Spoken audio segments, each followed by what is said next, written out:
Welcome to White Regis TV film review and preview. I'm Andrew Wright. Releasing in cinemas this weekend is Lee Cronin's The Mummy, a reimagining of the classic Universal monster franchise. The film stars Jack Rayner, Lia Costa, Maya Calamuay, Natalie Grace, and Veronica Falcon. The film revolves around a broken family whose young daughter disappeared into the desert 8 years ago before returning 8 years later and turning their joyous reunion into a living nightmare.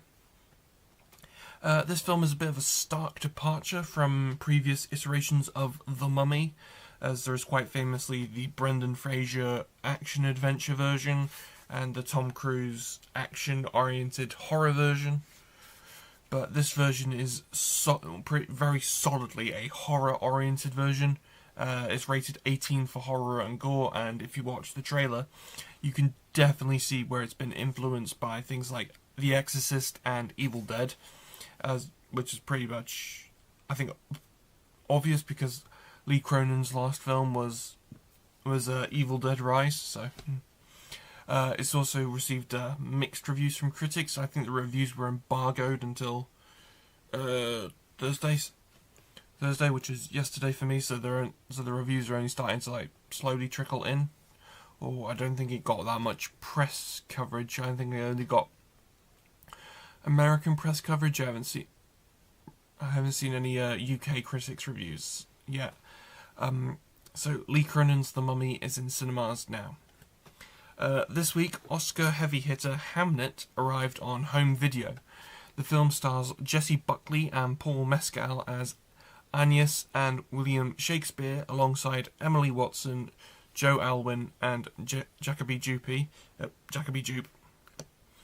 The film revolves around a dramatised retelling of William Shakespeare and his wife Agnes, as well as the creation and inspiration of Shakespeare's magnum opus, Hamlet.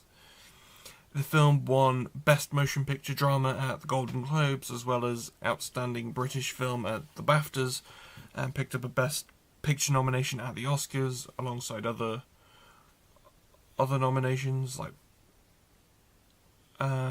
Jessie Buckley also won Best Actress for her performance at all the major awards ceremonies, including the Oscars. So it's been quite a heavy-hitting film.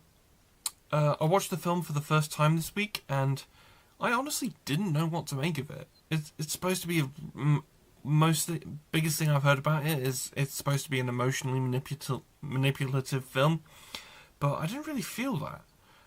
Instead, I just felt like the film can't decide whether it's a Shakespeare biopic, a tale of the creation of Hamlet, or the untold story of his wife.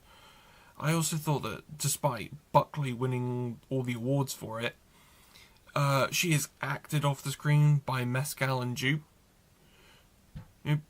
And I'm not really a Shakespeare fan, so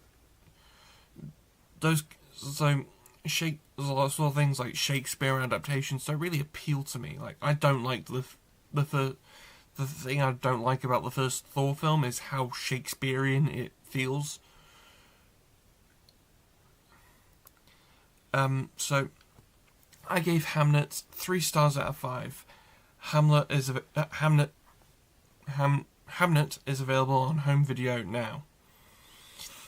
Also released on home video this week was Spy Family Code White, an action comedy anime film featuring an original story based on the manga and anime series Spy Family. The film stars Takuya Iguchi, Atsumi Tanizaki, Saori Hayame, and Kenichiro Matsuda reprising their roles from the anime series, among other various cast members, both reprising their roles from the anime and new cast members.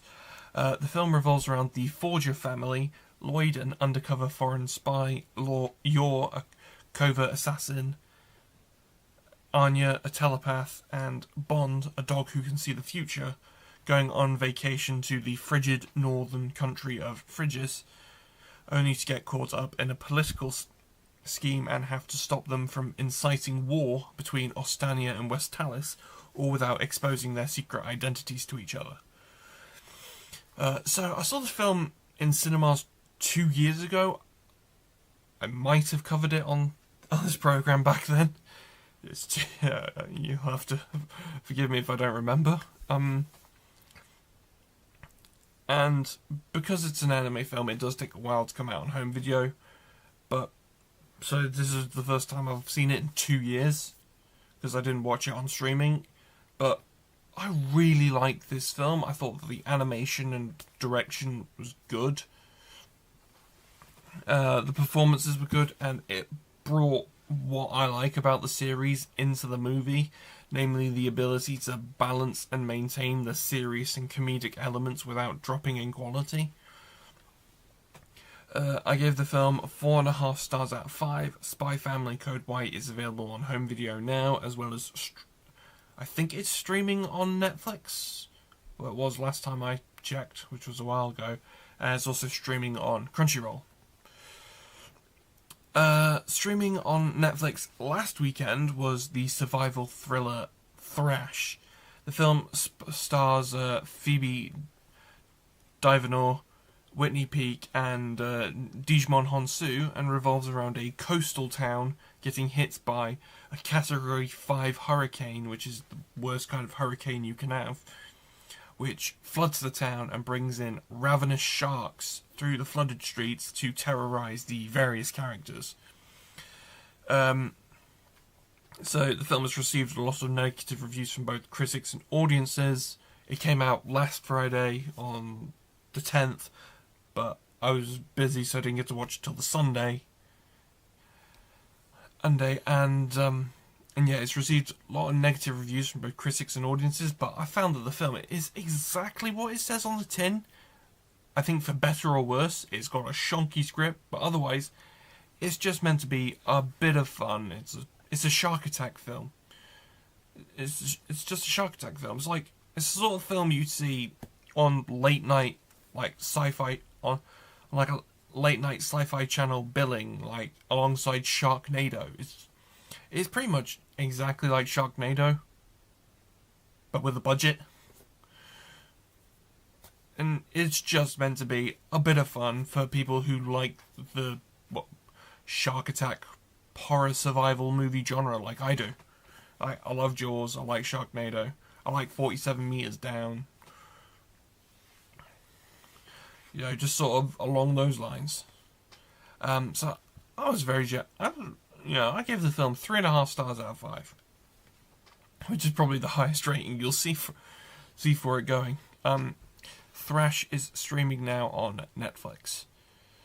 That's all I have for this week, but be sure to check back next week where I'll be talking about the new musical drama biopic Michael, a biopic of Michael Jackson, as well as the Netflix thriller Apex, as well as finally my review for the Super Mario Galaxy movie. I also want to take a minute to address the fact that we're coming into a period soon where it's a stretch of the year where not many films are coming out, either in the cinema or home video. I think my next Blu-ray release is early to mid-May. So yeah, that is. So it's going to be a while, and there is going to be a sort of a slow trickle of stuff coming in out in the cinema until the summer. So I will preview the major cinema releases where I can, even if they're not films that interest me. To avoid taking weeks off unless absolutely necessary. So to sort of pad things out, I will give back catalogue reviews from films I watch during the week, so I can provide some content week in, week out. Like if I didn't have enough content this week, I would have just, because I watched Harry Potter films yesterday, I would have done reviews of Harry Potter films. But yeah, that's how it is. There's not really much coming out, so gotta find the stuff from somewhere. But yeah, there is definitely stuff to talk about next week, so that's all for now. See you next time.